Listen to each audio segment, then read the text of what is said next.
Hello student, welcome to physics expert. Myself your favourite teacher Ramesh sir. आज हम class 11th का ये vector chapter का next lecture first हम upload कर चुके हैं। लेक्चर नंबर ये 2 है और इसमें हम लोग सीखने वाले हैं क्या, mathematical method for addition of two vector. मतलब हम लोग मैथमेटिकली कैसे एडिशन करें दो वेक्टर का, वो सीखने वाले हैं। और इसी को दूसरा नाम दिया जाता है एनालिटिकल मेथड।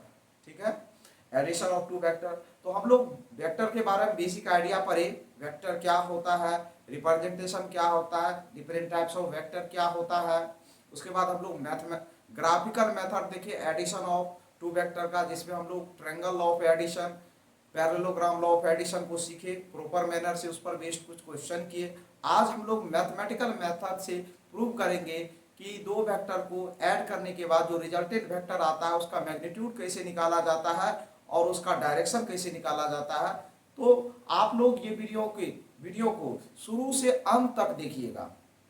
ठीक है, यदि आप पूरा नहीं देखिएगा तो कैसे आप कॉन्सेप्ट समझ पाइएगा कि किस तरीके से दो वेक्टर का एडिशन और रिजल्टेंट वेक्टर निकाला जाता है।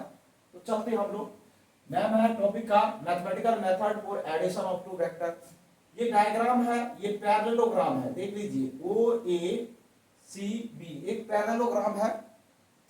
और पैरेललोग्राम लॉ के अकॉर्डिंग टू वेक्टर को ये एक ही पॉइंट से ओरिजिनेट कराया जाता है, वो पॉइंट से वो ए वेक्टर वो भी वेक्टर निकाले हैं और इसका जो डायगोनल होता है वही रिजल्टेंट होता है। पैरेललोग्राम में क्या होता है, रिजल्टेंट वेक्टर क्या होता है, हम लोग ग्राफिकल मेथड में देखे थे कि उसका डायगोनल होता है। तो ये डायगोनल है इस पैरेललोग्राम का और वही ये डायगोनल क्या है, आपको रिजल्टेंट वेक्टर बताता है। अब मान लिए है दोनों वेक्टर के बीच का एंगल थीटा है, ये थीटा देख रहे हैं, दोनों वेक्टर के बीच का एंगल थीटा है। ये अल्फा जो लिए है किसके लिए, डायरेक्शन निकालने का रिजल्टेंट वेक्टर का, उसके लिए लिए है। अब ये पैरेलल लाइन है तो ये भी एक पैरेलल वेक्टर है, इसी के पैरेलल हम लोग वेक्टर को पैरेलली शिफ्ट कर सकते हैं, ये बताया आपको सेम मैग्नीट्यूड का। इसको इधर शिफ्ट कर दिए तो नेमिंग कर सकते हैं, ये क्या हो जाएगा क्यू वेक्टर और ये क्या हो जाएगा पी वेक्टर। ठीक है, अब हम लोग इसको कैसे प्रूव करेंगे तो समझते हैं। उसके लिए हम लोग एक कंस्ट्रक्शन के, यहाँ पर हम लोग सीधी परपेंडिकुलर इसी वेक्टर को आगे की तरफ प्रोसीड किए और यहाँ से एक सीधी लाइन ड्रॉ किए जो परपेंडिकुलर है इस लाइन पर। अब हम लोग चलते हैं ट्रैक। तो ये एक बात बताइए, हम लोग यदि बात in triangle O C D में चले, ओ सी डी में, तो ये एक राइट एंगल ट्रायंगल है, ये एक राइट एंगल ट्रायंगल है। और राइट एंगल ट्रायंगल में हम लोग पाइथागोरस थ्योरम का यूज कर सकते हैं। क्या यूज कर सकते हैं, तो ओसी का स्क्वायर इक्वल टू हम लोग क्या लिख सकते हैं, ओडी का स्क्वायर प्लस सीडी का स्क्वायर। देख लीजिए फिर से, देखिए ओ सी डी एक राइट एंगल ट्रायंगल है, इसमें हम पाइथागोरस थ्योरम लगाए, ओसी का स्क्वायर इक्वल टू क्या लिख सकते हैं, ओडी का स्क्वायर प्लस सीडी का स्क्वायर। क्योंकि ओसी क्या है, डायगोनल है इस पैरेललोग्राम का, और यदि ये राइट एंगल का कहेंगे तो ये हाइपोटेन्यूस है। तो हाइपोटेन्यूस का स्क्वायर किसके बराबर होता है, परपेंडिकुलर का स्क्वायर प्लस बेस के स्क्वायर के बराबर, वही लिख दिए। अब देखिए इसको हम ब्रेक कर सकते हैं, ओसी स्क्वायर इक्वल टू क्या लिख सकते हैं, ओडी को क्या लिख सकते हैं, ओए प्लस एडी, ओए प्लस एडी लिख सकते हैं, इसका होल स्क्वायर लिख लिए प्लस सीडी स्क्वायर। अब मेरे पास क्या है, ओए इक्वल टू पी वेक्टर है, मतलब ओए का मैग्नीट्यूड क्या है, पी है। एडी का मैग्नीट्यूड नहीं है मेरे पास, उसके बाद सीडी का मैग्नीट्यूड नहीं है, तो हमको निकालना पड़ेगा। वो निकालने के लिए हम लोग सबसे पहले ये वाला छोटा ट्रायंगल में चलेंगे, ये भी एक राइट एंगल ट्रायंगल है। तो in triangle A C D, इस ट्रायंगल में हम लोग क्या लिख सकते हैं, इसमें भी हम लोग एसी का इसमें हम लोग क्या कर सकते हैं, तो ट्रिग्नोमेट्री आप लोग पढ़ेंगे कि इसमें और इसमें रिलेशन लाता है, इसमें और इसमें रिलेशन। तो हमको किस चीज का चाहिए, हमको एडी चाहिए और सीडी चाहिए। तो एडी का रिलेशन किस में लाएंगे, एसी के साथ। तो हम लोग यदि लिखना चाहे एडी एसी का रिलेशन लाएंगे तो cos थीटा का होगा, बेस और हाइपोटेन्यूस में कौन रिलेशन लाता है, cos थीटा लाता है। तो हम लोग लिख सकते हैं कॉस थीटा इक्वल टू क्या लिखेंगे, एडी बाय क्या लिखेंगे, एडी बाय एसी, और हम लोग को एडी चाहिए, that means AD equal to क्या लिख सकते हैं, एसी कॉस थीटा। चलिए एसी तो एडी तो मेरा आ गया, अब बचा क्या, सीडी बचा है, यहाँ लाइन ड्रॉन कर देते हैं। अब मेरा क्या बचा है, एडी निकालिए, सीडी बचा है, इसमें और इसमें कौन रिलेशन आता है, साइन थीटा। तो साइन थीटा इक्वल टू क्या लिखते हैं, परपेंडिकुलर बाय हाइपोटेन्यूस। तो परपेंडिकुलर क्या है, सीडी, और हाइपोटेन्यूस क्या है, एसी। अब हम लोग सीडी इक्वल टू क्या लिख सकते हैं, एसी साइन थीटा। देखिए मेरा सीडी भी पता चल गया और एडी भी पता चल गया, अब दोनों चीज मेरा पता चल गया, एडी भी पता चल गया और सीडी भी। अब हम लोग इस चीज को इक्वेशन 1 में पुट करेंगे, मतलब इसको हम लोग यदि बात करें इक्वेशन 1 कंसीडर कर सकते हैं, ठीक है। तो हम लोग पुट द वैल्यू ऑफ लिखेंगे, put the value of AC and CD in equation किसमें चलेंगे, एक में। अब इक्वेशन एक क्या है मेरा, OC square equal to OA plus AD का होल स्क्वायर प्लस CD का स्क्वायर। अब हम लोग इसमें वैल्यू पुट करते हैं, जब वैल्यू पुट करेंगे तो OC square equal to OA का वैल्यू क्या है देख लीजिए। हम लोग यदि करना चाहे तो सबसे पहले लिख लेते हैं सबका मैग्नीट्यूड क्या है। तो हम लोग को इसमें OA वेक्टर का मैग्नीट्यूड क्या है, OA वेक्टर का मैग्नीट्यूड क्या है, P। उसके बाद यदि हम लोग बात करें AC का भी मैग्नीट्यूड क्या है, Q वेक्टर। और हम लोग यदि बात करें और क्या जरूरत पड़ने वाला है, OA और OB का मैग्नीट्यूड मेरा क्या है, Q वेक्टर है। तो ये तो लिख ही लिए, इतना लिखने का जरूरत, OA और OC का जरूरत है, तो दोनों का मैग्नीट्यूड लिख लिए है। अब इसमें वैल्यू पुट करेंगे, और OC का मैग्नीट्यूड कितना है, R लिख लीजिए। अब हम लोग ये सारा वैल्यू पुट करेंगे, OA यदि लिखे है तो OA लेंथ को रिप्रेजेंट, उस पर एरो नहीं दिए तो वो मैग्नीट्यूड को बता रहा है। तो हम लोग पुट करते हैं, OC इक्वल टू क्या लिखेंगे, R का स्क्वायर, OA इक्वल टू क्या लिखेंगे, OA इक्वल टू मेरा क्या है, P का मैग्नीट्यूड, P वेक्टर का मैग्नीट्यूड। AD इक्वल टू हम लोग निकाले हैं, AD equal to AC cos theta, और AC को हम लोग यहाँ यदि लिखना चाहे AC को क्या लिख सकते हैं, देखिए AC का मैग्नीट्यूड क्या है, Q cos थीटा लिख सकते हैं, Q cos थीटा लिख लिए। उसी तरह यहाँ भी लिखना चाहेंगे तो क्या लिख सकते हैं इसको, Q sin थीटा। अब हम लोग इसका वैल्यू पुट करेंगे तो क्या है, AD का वैल्यू क्या है, Q cos theta, whole square. CD का वैल्यू हम लोग निकाले हैं, वो कितना है, Q sin थीटा का होल स्क्वायर। कोई दिक्कत नहीं। R स्क्वायर इक्वल टू हम लोग लिखेंगे इसका A प्लस B के whole square, P square plus Q square cos square theta plus 2PQ cos theta, और ऐसे इसको क्या लिखेंगे, Q square sine square theta. अब देखिए Q square cos square theta और Q स्क्वायर साइन स्क्वायर दोनों में से कॉमन ले लेंगे, तो P square plus Q square common ले लिए तो क्या बचेगा, cos square theta plus sine square theta, और 2PQ cos थीटा, यही बचेगा। अब हम लोग जानते हैं ट्रिग्नोमेट्रिक रेशियो से, मतलब ट्रिग्नोमेट्री से, कि sign square theta plus cos square theta का वैल्यू कितना होता है, 1 होता है। That means P square plus Q square plus इसका वैल्यू 1 कर दिए यहाँ 2PQ cos थीटा। तो हम लोग को R स्क्वायर इक्वल टू ये आ गया, that means R equal to हम लोग क्या लिख सकते हैं, P square plus Q square plus 2PQ cos theta का रूट अंडर। तो ये क्या है, मेरा रिजल्टेंट वेक्टर है। मतलब रिजल्टेंट वेक्टर का मैग्नीट्यूड जो होता है वो क्या होगा, R equal to root under P square plus Q square plus 2pq cos theta. R क्या है? Result magnitude of resultant vector, magnitude of resultant vector,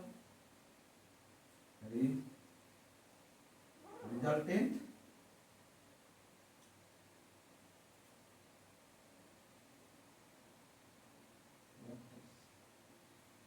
तो रिजल्टेंट वेक्टर का ये क्या है? आर क्या है? मैग्नीट्यूड। तो हम लोग क्या निकाल लिए? रिजल्टेंट वेक्टर का तो हम मैग्नीट्यूड निकाल लिए। अब हम लोग को क्या निकालना है? उसका डायरेक्शन। उसके लिए भी तीसरा लाइन प्रमोट कर देते हैं। डायरेक्शन कैसे निकालेंगे? तो ये तो देखिए यहां समझ लीजिए, P क्या है? P वेक्टर का मैग्नीट्यूड है। Q क्या है? Q वेक्टर का मैग्नीट्यूड है। 2pq मैग्नीट्यूड ये P और Q वेक्टर का cos थीटा। थीटा क्या है? दोनों वेक्टर के बीच का एंगल। थीटा क्या है? लिख देते हैं यहां। थीटा क्या है? Angle between two vectors, angle between, short में बिटवीन लिखे two vectors, angle between two vectors. तो हम लोग को आर क्या है, थीटा क्या है, पी क्या है, क्यू क्या है, सब कुछ समझना जरूरी है। क्योंकि ये यदि हम लोग फॉर्मूला का यूज करेंगे तो उसमें जो टर्म्स है उसको भी समझना नेसेसरी है ना। तो हम लोग ये समझ लिए। अब हम लोग डायरेक्शन ऑफ रिजल्टेंट वेक्टर निकालने वाले। क्या है? Direction of resultant vector, resultant vector. तो डायरेक्शन निकालने वाले हैं रिजल्टेंट वेक्टर का। तो डायरेक्शन कैसे निकलेगा? तो डायरेक्शन हम लोग डायरेक्ट निकाल सकते हैं इस ट्रायंगल में। इस ट्रायंगल में हम लोग लिखेंगे इन ट्रायंगल OCD, OCD में हम लोग डायरेक्शन के लिए हम लोग tan थीटा का यूज करते हैं। तो क्या लिखेंगे? थीटा की जगह क्या है? यहाँ रिजल्टेंट वेक्टर का पहला वेक्टर के साथ एंगल कितना? अल्फा एंगल माने हैं। तो tan अल्फा इक्वल टू लिखेंगे, tan अल्फा इक्वल टू लिखेंगे। तो tan alpha equal to tan theta equal to क्या होता है? Perpendicular by base. तो tan अल्फा इक्वल टू भी क्या होगा? परपेंडिकुलर बाय बेस, वही होगा। तो परपेंडिकुलर क्या है मेरा? इसमें CD है। बेस मेरा कितना है? OD है। और OD को हम लोग ब्रेक कर सकते हैं। CD OD को क्या? OA प्लस AD लिख सकते हैं। अब हम लोग CD, AD और OA का वैल्यू जानते हैं, पुट कर देते हैं। CD का वैल्यू क्या है? तो यहां देख लीजिए Q sin थीटा है। और OA का वैल्यू क्या है? P। और AD का वैल्यू क्या है? Q cos theta. AD का वैल्यू देखिए Q cos थीटा। तो इस तरह से मेरा tan अल्फा इक्वल टू ये रिलेशन आ गया। ये किसके लिए है? ये डायरेक्शन का मतलब रिजल्टेंट वेक्टर जो निकालेंगे हम लोग, उसका डायरेक्शन फर्स्ट वेक्टर के साथ कितना एंगल पर है वो हम लोग इससे निकाल। इसी को हम लोग इनवर्स में लिखना चाहे, tan alpha equal to tan inverse क्या लिखेंगे? Q sin theta by P plus Q cos theta. तो इस तरीके से हम लोग क्या निकालते हैं? डायरेक्शन। ये क्या है? Direction of resultant vector. क्या है? Direction of resultant vector, resultant. तो हम लोग इस चीज में, इसमें हम लोग डेरिवेशन में क्या सब सीखे हैं? तो हम लोग रिजल्टेंट वेक्टर का मैग्नीट्यूड निकालने सीखे और रिजल्टेंट वेक्टर का डायरेक्शन भी निकालने सीखे। अब हम लोग इसी को कंटिन्यू करते हैं कि स्पेशल केस क्या क्या हो सकता है इसका। हम लोग तो ये निकाल लिए कि किस तरह से रिजल्टेंट वेक्टर का मैग्नीट्यूड निकालने का फॉर्मूला है, तो ये फॉर्मूला हो गया। अब हम लोग उसका डायरेक्शन भी निकालने का तरीका सीख गए। ये फॉर्मूला है, दोनों आपको याद रखना है।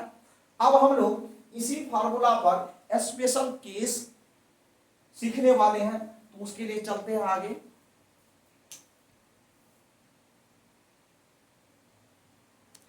देखिए हम लोग स्पेशल केस सीख रहे हैं। हम लोग अभी तुरंत सीखे क्या? एडिशन वेक्टर का, दो एडिशन वेक्टर का रिजल्टेंट का मैग्नीट्यूड कैसे निकालते हैं उसका। अब हम लोग उसका स्पेशल केस क्या क्या हो सकता है जब एंगल 0 डिग्री हो, 90 डिग्री हो, 180 डिग्री हो, तो स्पेशल केस क्या हो सकता है वो हम लोग अभी हम लोग सीखे कि दो वेक्टर इस तरह से, यदि कोई वेक्टर है P वेक्टर, मान लीजिए Q वेक्टर, ये पी वेक्टर नाम दे देते हैं, ये ओ नाम दे देते हैं, ए नाम दे देते हैं, बी नाम दे देते हैं, ये क्यू वेक्टर है, दोनों के बीच का एंगल थीटा है, तो रिजल्टेंट वेक्टर इसी के बीच आता है। अभी तुरंत हम लोग देखिए R equal to R vector equal to क्या लिखते हैं, P vector plus Q vector, ये क्या है लॉ ऑफ पैरेललोग्राम से। अभी इसका हम लोग रिजल्टेंट वेक्टर का मैग्नीट्यूड मतलब आर वेक्टर का मोड ऐसे भी लिख सकते हैं, और नहीं तो P vector plus Q vector का मोड ऐसे भी लिख सकते हैं। इसका वैल्यू हम लोग निकालना सीखे, अभी तुरंत निकालना सीखे, वो क्या है P square plus Q square plus 2pq cos theta, अभी तुरंत सीखे हैं। तो इसमें हम लोग स्पेशल केस क्या सब सीखेंगे ये समझते हैं।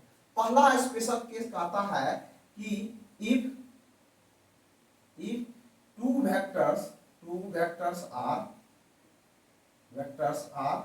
पैरेलल, मतलब कि दोनों वेक्टर क्या है पैरेलल है, तो इस केस में थीटा क्या हो जाता है 0 डिग्री हो जाएगा। थीटा क्या हो जाएगा 0 डिग्री। पैरेलल है तो कैसे, मान लीजिए ये वेक्टर ये इस तरह से लिखाएगा, पी वेक्टर है, ये क्यू वेक्टर है, दोनों वेक्टर पैरेलल है, इस केस में थीटा कितना बनेगा 0 डिग्री बनेगा। थीटा कितना बनेगा 0 डिग्री। तो हम लोग स्पेशल इसमें वैल्यू पुट करेंगे, ये वाला फार्मूला आर इक्वल टू हम लोग पढ़े हैं root under P square plus Q square plus 2pq cos कितना लिखेंगे 0 डिग्री, और cos 0 डिग्री का हम लोग वैल्यू जानते हैं, वो कितना होता है सबको पता है 1 होता है। तो ये P square plus Q square plus 2pq हो जाएगा, इसका वैल्यू 1 हो जाएगा। तो ये क्या हो जाएगा एक फार्मूला हो जाएगा, मतलब r इक्वल टू क्या हो जाएगा root under P square plus Q square plus 2pq cos 2pq, तो cos 0 डिग्री का वैल्यू 1 होता है। तो ये किसका फार्मूला है, तो सबको पता है कि ये p प्लस q का होल स्क्वायर का फार्मूला है। तो हम लोग r वेक्टर इक्वल टू इसको स्क्वायर रूट से बाहर निकालेंगे p प्लस q, मतलब इसका मीनिंग है स्पेशल केस पहला का ये मीनिंग कह रहा है कि यदि दो वेक्टर पैरेलल हो तो उस केस में उसका रिजल्टेंट कैसे निकालेंगे, डायरेक्ट हमको क्या कर देना है ऐड कर देना, डायरेक्ट क्या कर देना है ऐड। अब यदि वही डायरेक्शन निकाले तब क्या होगा, तो tan अल्फा इक्वल टू हम लोग पढ़े अभी तुरंत पढ़े हैं, तो वो क्या पढ़े हैं tan अल्फा इक्वल टू क्या पढ़े अभी तुरंत पढ़े हैं, आप लोग देखिए वो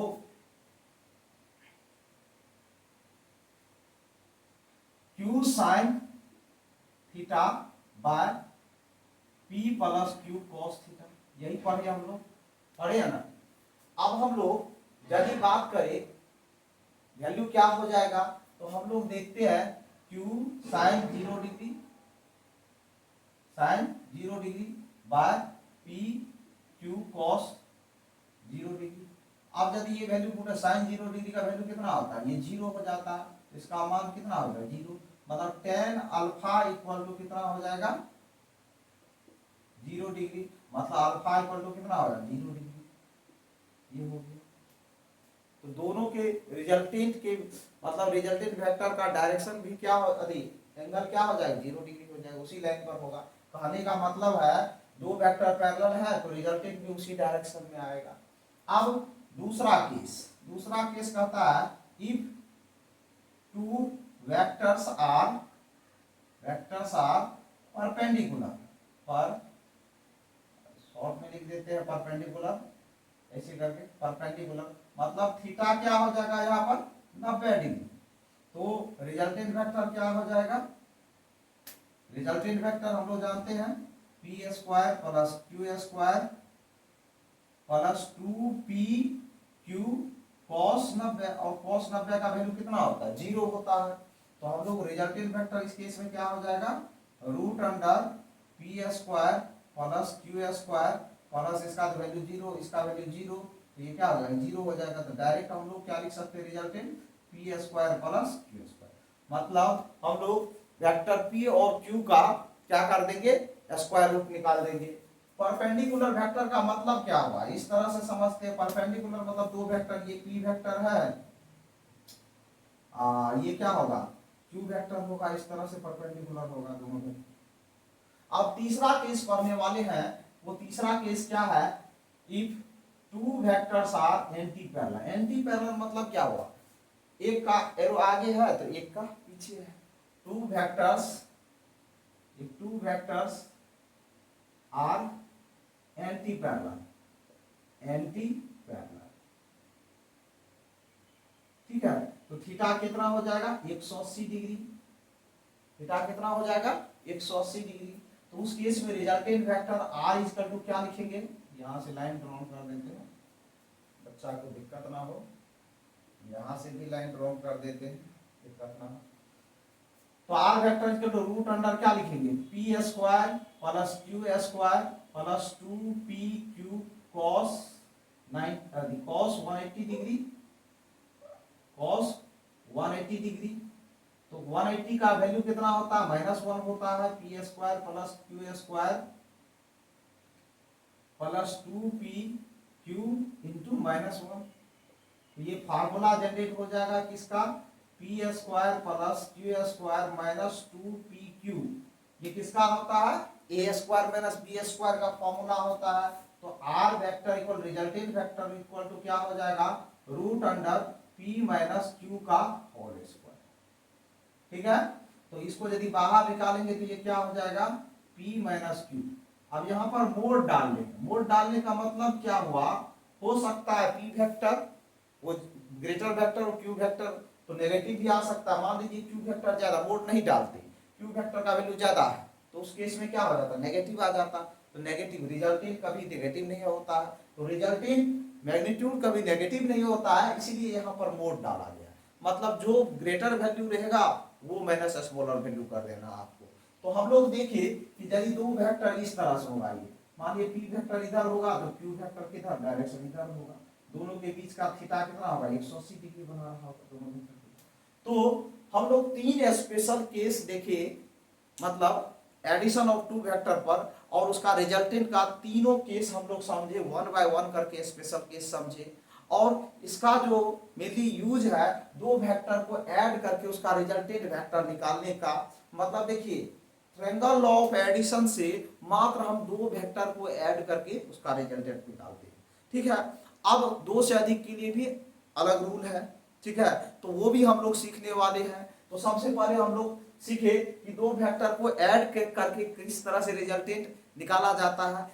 तो पहला हम तरीका बताए, जिस तरह से हम लोग स्केलर क्वांटिटी का एडिशन सब्सट्रैक्शन सीखते हैं, उसी तरह से वेक्टर क्वांटिटी के लिए एडिशन सब्सट्रैक्शन के लिए अलग रूल होता है। तो हम लोग अभी किस चीज का सीख रहे हैं, एडिशन, वेक्टर एडिशन सीख रहे। मतलब स्केलर क्वांटिटी से डिफर करता है, मतलब डिफरेंट होता है दोनों एक दूसरे से। स्केलर में यदि हम कहेंगे 2 केजी अनाज और 2 केजी अनाज मिला दिए तो 4 केजी हो जाएगा, बट वही वेक्टर क्वांटिटी में कहेंगे 2 न्यूटन का फोर्स लगाया और 2 न्यूटन का फोर्स लगाया, रिजल्टेंट कितना होगा, तो भाई कहेंगे 0 से 4 के बीच होता है, ठीक है। तो वो अलग होता है। अभी आपको हम बताने वाले एक चीज मोस्ट इंपोर्टेंट चीज, कि कोई भी दो वेक्टर का resultant p plus q vector का रिजल्टेंट जो होता है, मतलब ये कितना 0 से सॉरी इसके बीच लाई करेगा, p माइनस क्यू का मोड से इसी के बीच लाई करेगा p प्लस। तो इस तरीके से दो रिजल्टेंट वेक्टर, मतलब वेक्टर में उसका सम और डिफरेंस के बीच के वैल्यू में ही आएगा वो रिजल्टेंट वेक्टर, क्योंकि ये वेक्टर एडिशन है, स्केलर एडिशन से डिफरेंट होता है। इसका वेक्टर को ऐड करना है तो ट्रायंगल लॉ ऑफ एडिशन और पैरेललोग्राम लॉ ऑफ एडिशन आपको सीखना पड़ेगा, ठीक है। तो हम लोग इसी पर अब हम लोग पढ़ने वाले हैं कि दो वेक्टर का डिफरेंस, मतलब डिफरेंस कैसे निकालेंगे, ठीक है। सब्सट्रैक्शन ऑफ टू वेक्टर, अभी हम लोग क्या पढ़ने वाले हैं, सब्सट्रैक्शन ऑफ टू वेक्टर, मतलब दो वेक्टर को कैसे उसका डिफरेंस निकालेंगे वो भी हम लोग देखते हैं। तो इसके बाद कंटिन्यू करते हैं।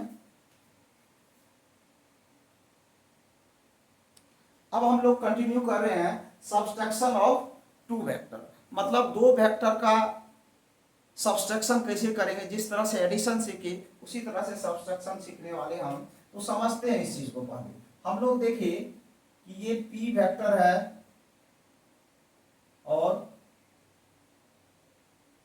ये क्यू वेक्टर है और दोनों का बीच का एंगल थीटा होता है, तो इसका रिजल्टेंट इसके बीच आता है वो क्या होता है, R vector equal to P vector plus Q vector. आसानी से अभी हम लोग उसको मैथमेटिकली भी प्रूव किए हैं।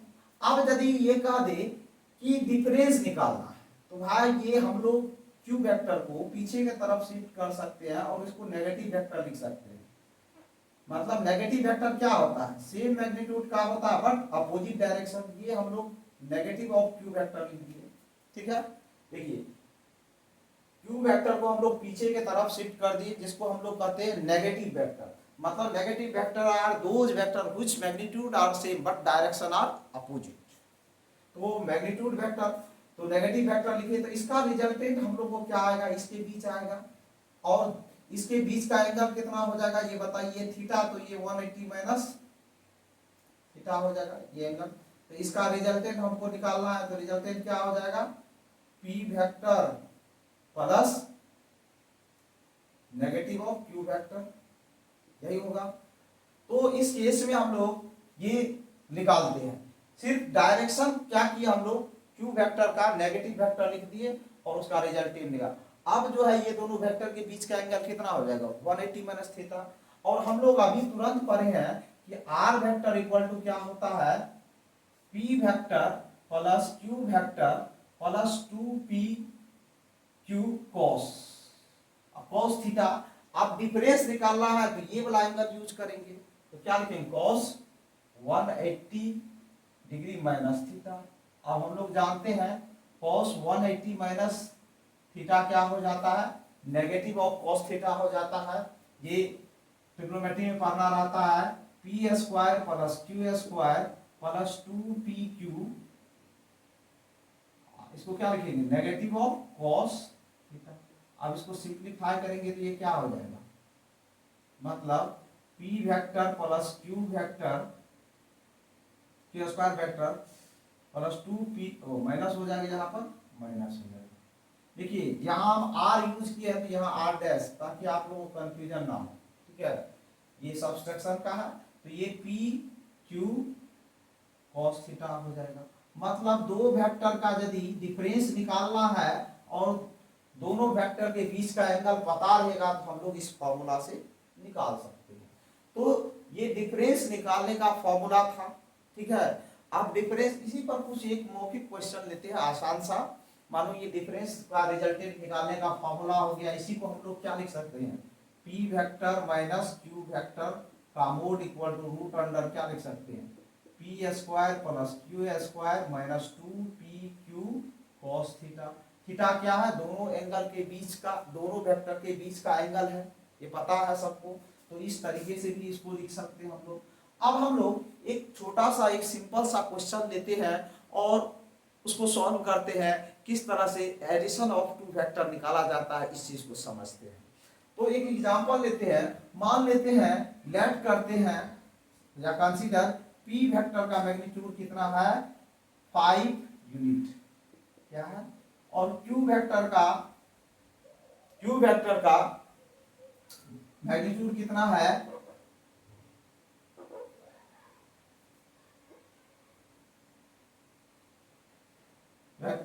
9 है।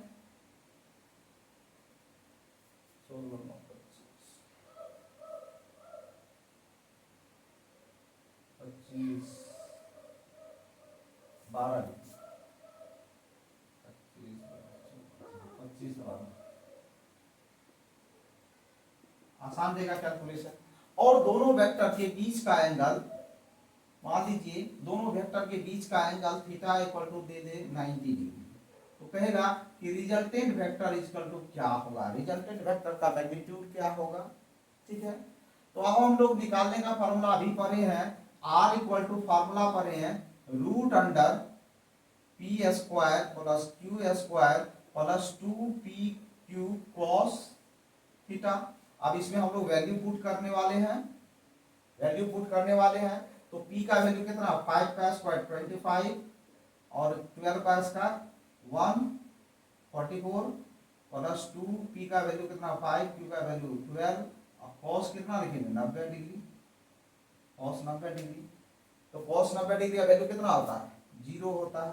ये कितना हो जाएगा 25 प्लस 144। इसको दोनों को ऐड करते हैं, ये कितना हो जाता है देखते हैं 961। ये किसका होता है 13, मतलब 13। यदि इस तरह का क्वेश्चन में क्या है कि ये इस तरह से दिया हुआ है, p वेक्टर दिया हुआ है, q वेक्टर दिया हुआ है और दोनों के बीच का 90 डिग्री दिया है, तो इसका रिजल्टेंट क्या हो जाएगा अभी हम लोग निकालें, वो 13 यूनिट्स हो जाएगा। तो ये आसान सा क्वेश्चन लिए हम लोग, एक क्वेश्चन लिए और इसको बेसिक तरीका से समझे। उसी तरह से हम लोग बहुत सारा क्वेश्चन इसी पर बेस्ड कि मान लीजिए p और q का वैल्यू दिया रहे और कहे थीटा का वैल्यू निकाल ले, वो भी निकाल सकते हैं हम लोग।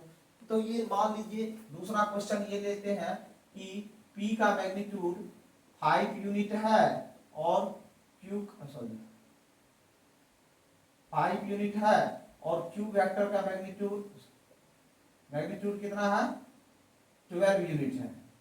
अब देखिए इसी चीज को वेरीफाई करते हैं कि कहेंगे find angle between P and Q, find the angle between vector P and vector Q। कैसे निकालेंगे, तो और उस केस में तो मेरे पास तो रिजल्टेंट नहीं दिया, मान लेंगे रिजल्टेंट वेक्टर क्या दिया हुआ इस केस में 13 यूनिट्स, ठीक है 13 यूनिट्स दिया हुआ।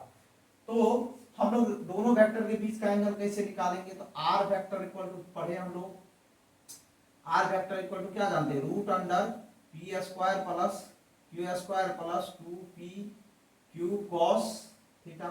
अब देखिए इस केस में रिजल्टेंट मेरा कितना है 13 यूनिट, p कितना है मेरा p है 5 का 25 हो जाएगा, q 12 है 144 हो जाएगा और ये कितना हो जाएगा बीच में फिर प्लस लिखेंगे, वो कितना लिखेंगे 2p का वैल्यू 5, q का वैल्यू 12 इंटू cos थीटा। अब देखिए स्क्वायर करेंगे दोनों तरफ तो 159 हो जाएगा, ये कितना हो जाएगा 25 प्लस 144, 5 गुना 10 120, 5 गुना 10 120 हो जाएगा 120 cos थीटा। अब ये दोनों को जोड़ेंगे 159 प्लस 159 प्लस 120 cos थीटा, ये इधर लाएंगे तो ये 0 इक्वल टू क्या हो जाएगा 120 cos थीटा।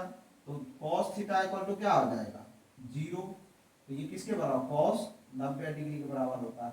तो थीटा का वैल्यू क्या होगा 90 डिग्री। देखिए इसका हम लोग रीचेक भी किए कि मान लीजिए उसका हम लोग को तीनों वेक्टर p वेक्टर और q वेक्टर दिया है, उसका रिजल्टेंट वेक्टर तो एंगल कितना होगा। अभी हम लोग जो इसमें दिया हुआ था कि एंगल दिया हुआ था 90 डिग्री, रिजल्टेंट निकालना था। तो दोनों तरीके से हम लोग क्वेश्चन को वेरीफाई किए और कैसे क्वेश्चन पूछा जाता है addition and subtraction of two vector का हम लोग बढ़िया से पढ़े। आप लोग जो भी इस वीडियो को देखिएगा एटलीस्ट मेरा रिक्वेस्ट है शुरू से अंत तक देखिए। देखिए जब तक आप शुरू से अंत तक नहीं देखिएगा आपको कॉन्सेप्ट का प्रॉपर नॉलेज नहीं आएगा। जब कॉन्सेप्ट का प्रॉपर नॉलेज नहीं हो आएगा तो आप फिजिक्स में पीछे रह जाइएगा। आपको फिजिक्स में बढ़िया करना है, जो चीज हम पढ़ा रहे हैं या कोई भी टीचर पढ़ा रहे हैं उसको प्रॉपर मैनर से समझिए और जहां प्रॉब्लम हो उस टीचर को यूट्यूब पे ऑनलाइन पढ़ते हैं तो कमेंट करके बोलिए कि सर यहाँ पर प्रॉब्लम है, तो दोबारा उस चीज को हम लोग समझाएंगे।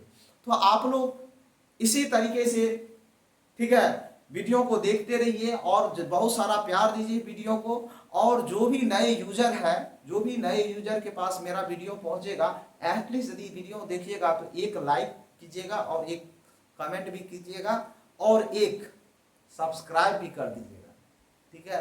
और बेल आइकन को दबाना मत भूलिएगा, ठीक है, क्योंकि हम नए चैनल ओपन किए हैं, मतलब नया चैनल है, हम नए मतलब स्टार्ट ही किए हैं। तो आप लोग का सपोर्ट चाहिए ही चाहिए।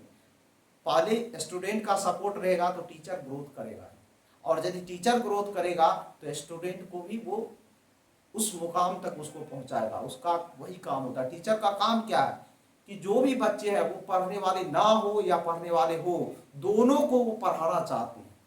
वो किसी तरह चाहते हैं वो एजुकेट हो सके और अपने लाइफ में कोई गोल प्राप्त करे। थैंक यू, जय हिंद।